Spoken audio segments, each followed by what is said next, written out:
Nano Valbruna è il primo festival Nano Green del Friuli Venezia Giulia, promosso dall'Accademia di Gagliato Globale. È nato con il sostegno della Regione Friuli Venezia Giulia. È un festival che si compone di diversi eventi legati da un unico filo conduttore: la ricerca scientifica, lo sviluppo sostenibile e le alleanze per la valorizzazione del territorio.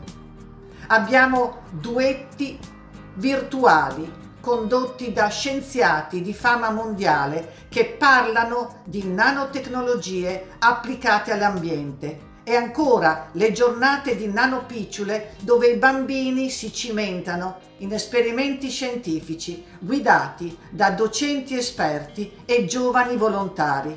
E poi i ragazzi che hanno la possibilità di incontrare gli ospiti di Nano Valbruna in escursioni programmate ad hoc. E la giornata della tavola rotonda a Palazzo Veneziano, dove si parla di green economy e di sviluppo sostenibile della montagna, con la presenza di docenti, scienziati, esperti, tecnici, rappresentanti delle istituzioni locali e imprenditori. Il tema è sempre quello del futuro, dell'ambiente e della necessità di mettere in gioco le straordinarie risorse di questo territorio e della gente che lo abita.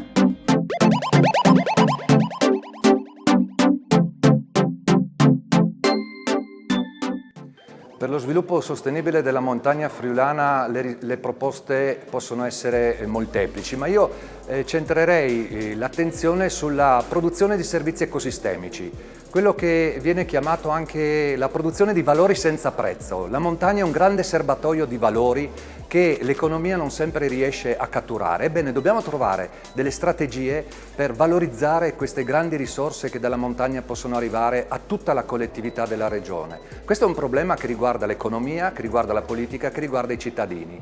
Questo è uno sforzo che, grazie anche a progetti come la Strategia regionale per lo sviluppo sostenibile, dobbiamo cercare di perseguire tutti assieme, perché la montagna è una ricchezza di risorse per tutta la collettività. Le foreste occupano un terzo della superficie regionale ed offrono una notevole quantità di beni e di servizi alla collettività. Fondamentalmente abbiamo due sfide per il futuro. La prima è quella di riuscire a coniugare gli interessi dei diversi attori del territorio, spesso anche conflittuali tra di loro, attraverso un'attenta pianificazione delle risorse forestali, coinvolgendo non solo i grossi proprietari pubblici, ma soprattutto i piccoli proprietari privati, che molto spesso sono esclusi da processi di tipo partecipativo. Accanto a questo, l'altra sfida è quella di riuscire a rendere questi ecosistemi forestali più resistenti e resilienti al cambiamento climatico in atto, proprio per garantire l'erogazione di questi beni e di questi servizi nel futuro.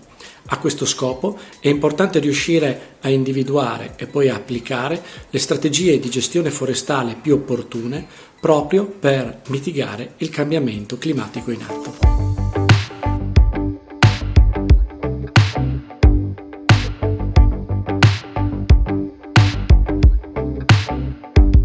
Allora le proposte per la montagna e per la gestione sostenibile e quindi per la green economy ce le abbiamo praticamente tutte già qua e sono solo da valorizzare.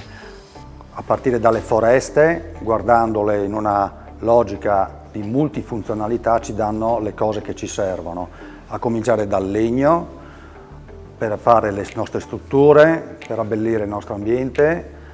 Ricordiamo che il legno è una spugna di carbonio. E poi guardando tutti i servizi ecosistemici, cioè le esternalità che la foresta ci dà, l'aria pulita, l'acqua pulita e potabile, e per fare questo naturalmente abbiamo bisogno della accessibilità a tutti questi ambienti, quindi le infrastrutture, un mondo imprenditoriale già pronto e disponibile, ovviamente ci vogliono competenze, idee e soprattutto rete e fare le sinergie con tutti gli attori che ci sono qui intorno.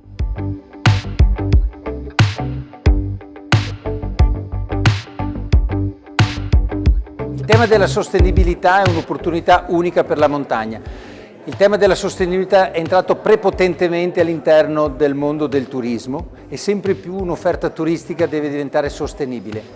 La nostra montagna e la montagna in generale è in grado di dare questo tipo di offerta. Ciò significa che noi dobbiamo continuare a sviluppare prodotti come l'albergo diffuso, le opportunità dello slow tourism, che sono esperienze nelle foreste piuttosto che passeggiate, piuttosto che esperienze di tipo enogastronomico, in modo da scoprire quelli che sono i territori, in modo da fruire di quelli che sono anche gli elementi di conoscenza delle culture di questi territori. Ecco, questa è l'opportunità della sostenibilità e dello sviluppo del turismo sostenibile in montagna.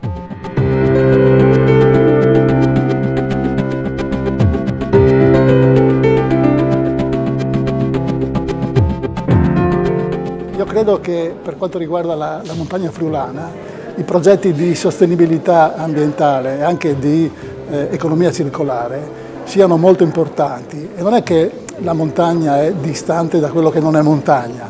Alla fine siamo tutti uniti in questo progetto dove dobbiamo pensare che l'ambiente non deve essere consumato e ci sono grandissime possibilità nel fatto anche di recuperare le materie. Solo che dobbiamo riflettere, dobbiamo progettare e soprattutto dobbiamo capire che quando ideiamo qualcosa dobbiamo dare a questo qualcosa il suo percorso complessivo di vita affinché si possa capire se poi nel tempo può fare anche un danno nel suo utilizzo e nel suo eventuale recupero. Quindi c'è molto da fare nell'economia circolare, c'è molto da fare nella sostenibilità che deve essere una sostenibilità convinta perché deve partire dai comportamenti. Quindi se noi incameriamo questo principio delle buone pratiche per salvaguardare l'ambiente, credo che ogni giorno siamo in grado di conquistare qualcosa e di fare qualcosa di buono per l'ambiente e di conseguenza per la società.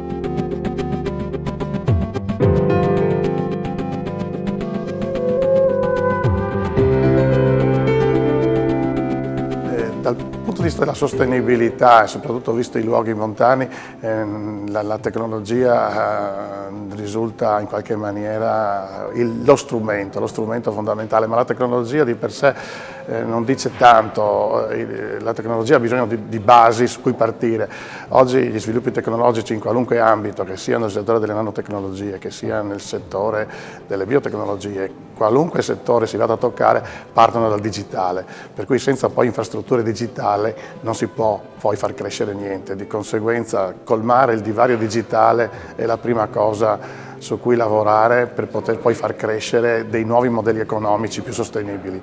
L'economia circolare alla fine si può ottenere solo se ci sono infrastrutture digitali e se si aggiungono tecnologie qualunque esse siano. Sicuramente questo è un secolo interessante dal punto di vista della scienza. Stiamo proprio in questo secolo esplorando quelli che saranno i ritorni industriali della meccanica quantistica, che è una teoria che poi è rimasta tale fino a pochi anni fa, adesso sta entrando nel mondo industriale e le nanotecnologie sono una delle leve per sfruttare la meccanica quantistica. Tutto lo sviluppo del calcolo sarà basato su questo e credo che la montagna e i luoghi periferici con le tecnologie possano anche essere non più considerati periferici ma diventare al centro del nuovo sviluppo.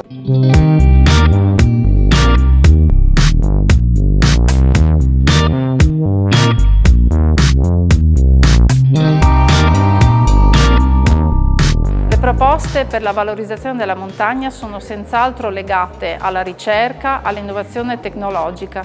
Non a caso in Europa si sta dibattendo molto sui protocolli e sui progetti Horizon Europe e molto probabilmente la ricerca italiana in particolare potrà essere un motore, un propulsore molto forte per poter dare una spinta a una nuova economia sostenibile che si coniughi bene con il territorio e in particolare che si coniughi bene anche con il territorio montano, dove, ripeto, sottolineo, serve sicuramente un'innovazione e una digitalizzazione molto spinta e forte affinché le persone possano vivere bene in montagna, in un ambiente splendido e possano anche trovare le aziende le opportunità di insediamento e di ulteriore crescita socio-economica per un futuro sicuramente migliore.